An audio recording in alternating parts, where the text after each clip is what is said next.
जो बात करे देश की जरूरत है, हक की जो बात करे देश देता हिम्मत है। युवाओं में जाकर एक जज्बा जगाकर हम नौकरियां पक्की करेंगे। किसानों के हक में जुड़े हम रहेंगे, हर एक की तरक्की करेंगे। आबादी है आधी पर हक पूरा रखते हैं, घर भी चलाते कमाई भी करते हैं। भरोसा अंदाज बदल देगा, कैद के ख्याल को आजाद बदल देगा।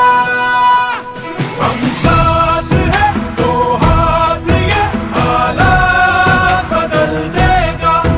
हम साथ हैं तो हाथ ये हालात बदल देगा। नफे मुनाफे के आगे चलेंगे तो हिस्सा अधिक का मिलेगा। सीने की हिम्मत को मेहनत की कीमत से ज्यादा का सिक्का मिलेगा। घर घर प्रगति इधर लगवा दो इसको गाड़ी दो।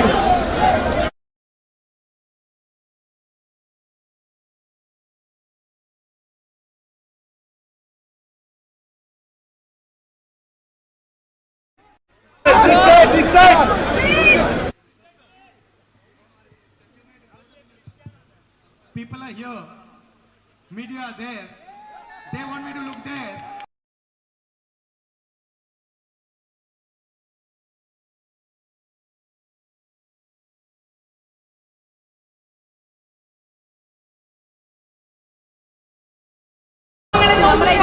Narendra Modi's job is to look towards the media.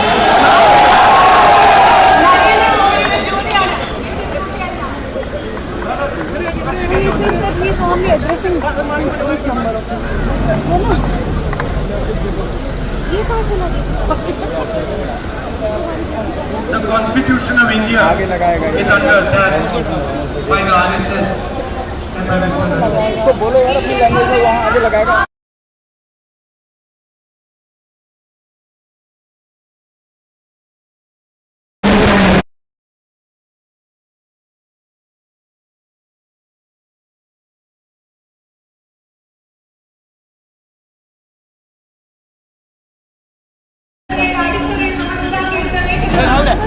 All our states are given equal weightage in the country.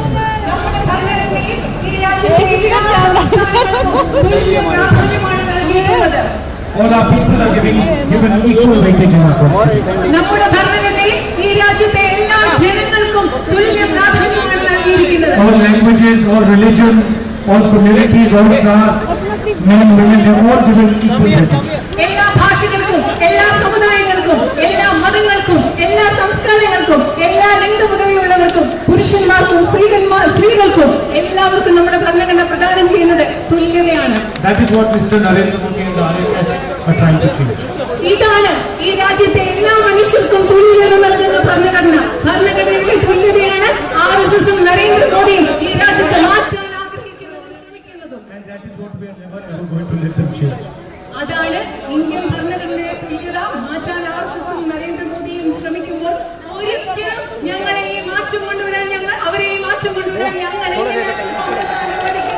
This is the most valuable thing that the people of India have.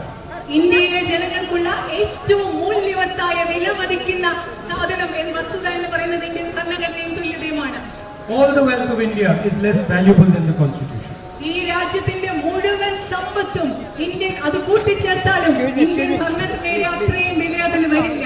Because the constitution gives our people dignity and rights. കാരണം ഈ രാജ്യത്തെ ജനങ്ങൾക്ക് അന്തസ്സും അവകാശവും നൽകുന്നത്, ഈ രാജ്യത്തെ മനുഷ്യർക്ക് അന്തസ്സും അവകാശവും നൽകുന്നത് Indian ഭരണഘടനയാണ്. Whenever I come to Wayanad, I'm always received with love and affection. ഞാൻ എപ്പോ വയനാട്ടിലേക്ക് വന്നാലും നിങ്ങൾ ഒരുപാട് സ്നേഹത്തോടെ ഇഷ്ടത്തോടെയാണ് എന്നെ സ്വീകരിക്കുന്നത്. I was telling my mother that I've got now another home. ഞാൻ എന്റെ അമ്മയോട് പറയായിരുന്നു, എനിക്ക് ഒരു വീട് കൂടെ ഉണ്ടെന്ന് ഞാനിപ്പോ എന്റെ അമ്മയോട് പറയുകയായിരുന്നു. Because the people of Wayanad treat me like their family.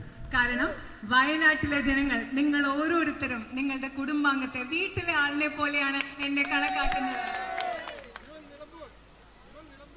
Nilambur. Yes, the whole of Wayanad, Nilampur. വയനാട്ടിലെ എല്ലാ ഭാഗങ്ങളും നിലമ്പൂർ ഉൾപ്പെടെയുള്ളവർ നിങ്ങൾ എന്നെ കുടുംബാംഗത്തെ പോലെയാണ് കാണുന്നത്. Not only Nilampur, every house in Nilampur. Nilambur മാത്രമല്ല, നിലമ്പൂരിലെ ഓരോ വീട്ടിലും എന്നെ കുടുംബാംഗത്തെ പോലെയാണ് കാണുന്നത്. Even some of the LDF people treat me very nicely. സ്നേഹത്തോടു കൂടിയാണ് എന്നോട് പെരുമാറുന്നത്. They tell me we disagree. I disagree with them on their ideology. ഞാൻ അവരോട് അവരുടെ രാഷ്ട്രീയ പ്രത്യയശാസ്ത്രത്തോട് അവരുടെ ആശയത്തോട് എനിക്ക് വിയോജിപ്പുണ്ട്. So we can argue about that. ഞങ്ങൾ തമ്മിൽ അതിനെപ്പറ്റി വാഗ്വാദവും ചർച്ചയൊക്കെ നടത്താം. But I will always treat them with respect and affection. അവരെയും LDF-ൽപ്പെട്ട ആളുകളോട് ആശയപരമായി വിയോജിപ്പുണ്ടെങ്കിലും അവരെയും ഞാൻ ബഹുമാനത്തോടും സ്നേഹത്തോടും കൂടി മാത്രമേ ഞാൻ അവരോട് And there, just like the people of UDF's difficulties are also my responsibility. ഇവിടെ UDF പ്രവർത്തകരായ ആളുകളുടെ ബുദ്ധിമുട്ടുകൾ എന്നതുപോലെ LDF പ്രവർത്തകരായ ഇവിടുത്തെ മനുഷ്യരുടെ ബുദ്ധിമുട്ടുകളും അതും എന്റെ ഉത്തരവാദിത്തമാണെന്ന് ഞാൻ കരുതുന്നു. But I can still discuss with them on their ideology, which I think is seriously problematic. എന്നാലും വളരെ പ്രശ്നമുള്ള അവരുടെ പ്രത്യയശാസ്ത്രത്തെക്കുറിച്ച്, ആശയത്തെക്കുറിച്ച്, അവരുടെ പ്രശ്നങ്ങൾ പരിഹരിക്കുന്നത് എന്റെ ഉത്തരവാദിത്തമാണെങ്കിലും അവരോട് അതിന് ചെയ്യാനും വാദിക്കാനും കഴിയും. There's many things that we have promised in our manifesto. I'm just one thing which I think is the most powerful. Indian national കോൺഗ്രസിന്റെ പ്രകടന പത്രിക ഈ രാജ്യത്തിന് മുൻപിൽ നിരവധി വാഗ്ദാനങ്ങൾ നൽകിയിട്ടുണ്ട്. അതിൽ പ്രധാനപ്പെട്ട ഒരു കാര്യത്തെക്കുറിച്ച് ഞാൻ നിങ്ങളോട് പറയാൻ ആഗ്രഹിക്കുകയാണ്. As you know, in today's India, both men and women have jobs. നിങ്ങൾക്കറിയാം, ഇന്നത്തെ ഇന്ത്യയിൽ പുരുഷന്മാർക്കും സ്ത്രീകൾക്കും രണ്ടുപേർക്കും തൊഴിലുകളുണ്ട്. രണ്ടുപേരും ജോലിക്ക് പോകുന്നുണ്ട്. When a man gets a job, he works 8 hours, 10 hours, 12 hours, he gets paid for that. ഒരു പുരുഷൻ ജോലി ചെയ്യുമ്പോൾ 8 മണിക്കൂർ ജോലി ചെയ്യുന്നു, 10 മണിക്കൂർ ജോലി ചെയ്യുന്നു. ആ ജോലിക്ക് അദ്ദേഹത്തിന് തക്കതായ ശമ്പളം ലഭിക്കുന്നു. And when a woman does that, 8 hours, 10 hours, 12 hours job, she also gets paid for it. ഒരു സ്ത്രീ അതുപോലെ 8 മണിക്കൂർ 10 മണിക്കൂർ വീടിന് പുറത്ത് ജോലി ചെയ്യുമ്പോൾ ആ സ്ത്രീക്കും അതിനു വേണ്ട ശമ്പളം ലഭിക്കുന്നുണ്ട്. So that is fair. അത് തുല്യമാണ്, നീതിയുക്തമാണ്. But what people do not say is that every woman in India does 2 jobs. പക്ഷേ ഇവിടെ നമ്മൾ ആരും പറയാത്ത ഒരു കാര്യമുണ്ട്. ഇന്ത്യയിലെ ഓരോ സ്ത്രീയും രണ്ട് ജോലികളാണ് ചെയ്യുന്നത്. One job she does when she goes out and she works in an office, and the other job she does at home, at least 8 to 10 hours a day. ജോലി ചെയ്യുന്ന സ്ത്രീകൾ പുറത്തു പോയി ജോലി ചെയ്യുന്നത് മാത്രമല്ല, പുറത്ത് ചെയ്യുന്ന ജോലിയെ കൂടാതെ ഓരോ വീട്ടിലും ഇന്ത്യയിലെ ഓരോ സ്ത്രീയും 8 മുതൽ 10 മണിക്കൂർ വരെ വീട്ടിലും ജോലി ചെയ്യുന്നുണ്ടെന്നുള്ളത് നമ്മൾ അധികം പറയുന്നില്ല. Every man knows this, every woman knows this, but it is taken for granted. എല്ലാവർക്കും അറിയാം, എല്ലാ പുരുഷന്മാർക്കും ഈ കാര്യം അറിയാം, എല്ലാ സ്ത്രീകൾക്കും അറിയാം. പക്ഷെ ഇതാരും കാര്യമായിട്ട് എടുക്കുന്നില്ല. So we want to be the first government in history to compensate our women for the work they do at home in bringing up our children. അതുകൊണ്ട് ഇന്ത്യൻ നാഷണൽ കോൺഗ്രസിലെ ഗവൺമെന്റ് അധികാരത്തിൽ വരുമ്പോൾ ചരിത്രത്തിലെ ആദ്യത്തെ ഗവൺമെന്റായി മാറാൻ ഞങ്ങൾ ആഗ്രഹിക്കുന്നു. ഇന്ത്യയിലെ സ്ത്രീകൾക്ക് തങ്ങളുടെ കുട്ടികളെ നോക്കി തങ്ങളുടെ വീട്ടിൽ അവർ ചെയ്യുന്ന ജോലിക്ക് തക്കതായ നഷ്ടപരിഹാരം, തക്കതായ പ്രതിഫലം അവർക്ക് നൽകുന്ന ആദ്യത്തെ ഗവൺമെന്റായി മാറാൻ ഞങ്ങൾ ആഗ്രഹിക്കുന്നു.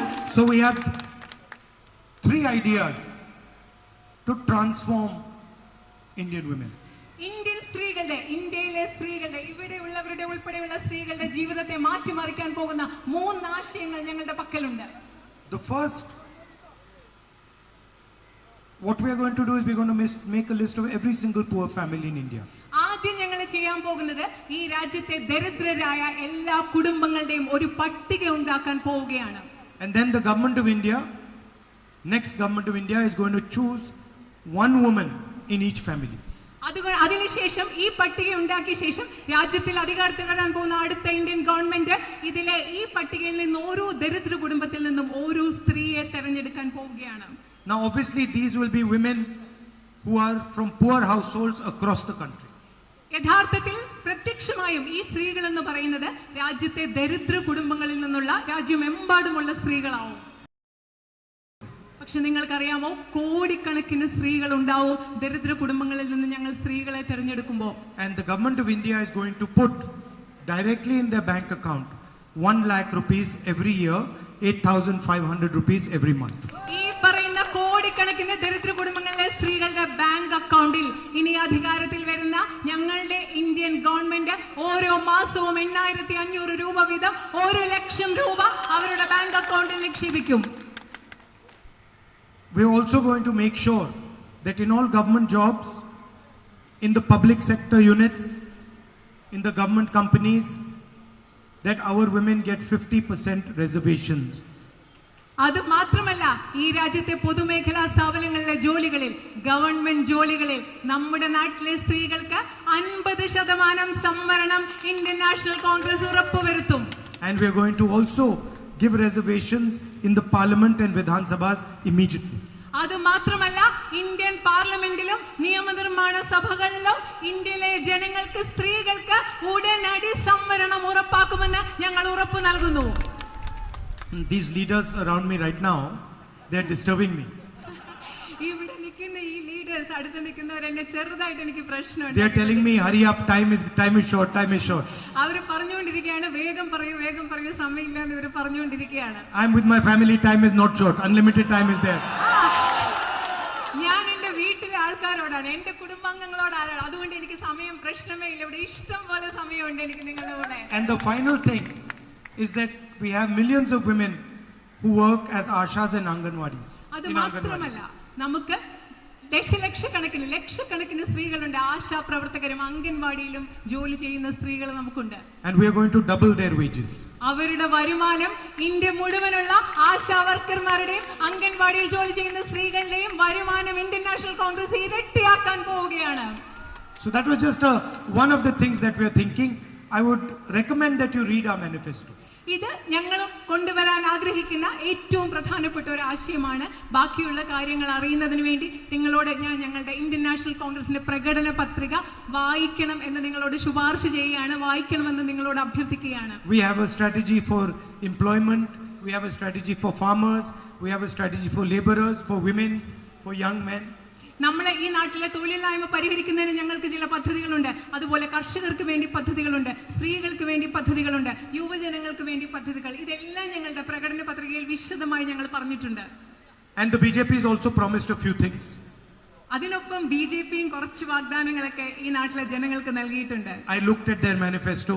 ഞാൻ അവരുടെ മാനിഫെസ്റ്റോ ഒന്ന് കാണുകയുണ്ടായി, നോക്കുകയുണ്ടായി. They have 2 main ideas. അവർക്ക് 2 പ്രധാനപ്പെട്ട ആശയങ്ങളാണ് അവരുടെ പ്രകടന പത്രികയിൽ. One is to bring the Olympic Games to India. ആദ്യത്തെ പ്രധാന ആശയം എന്ന് പറഞ്ഞാൽ ഇന്ത്യയിൽ ഒളിമ്പിക് ഗെയിംസ് കൊണ്ടുവരും. And the second is to send someone to the moon. രണ്ടാമത്തേത് ആരെയെങ്കിലും ചന്ദ്രനിലേക്ക് പറഞ്ഞുവിടും. ഇത് രണ്ടുമാണ് BJPയുടെ പ്രകടന പത്രികയിലെ ഏറ്റവും പ്രധാന ആശയം. Of course they will use a rocket that ISRO made, which was founded, which was supported, developed by the Congress party. ചന്ദ്രനിലേക്ക് ആളെ വിടുമ്പോൾ അവർ ഏത് റോക്കറ്റ് ആയിരിക്കും ഉപയോഗിക്കുന്നത്? ISRO ഉണ്ടാക്കിയ റോക്കറ്റ്. ആ ISRO സ്ഥാപിച്ചതല്ല, ഇന്ത്യൻ നാഷണൽ കോൺഗ്രസ് സ്ഥാപിച്ച ISROയിലെ rocket. Thank you very much. നന്ദി, താങ്ക് യു.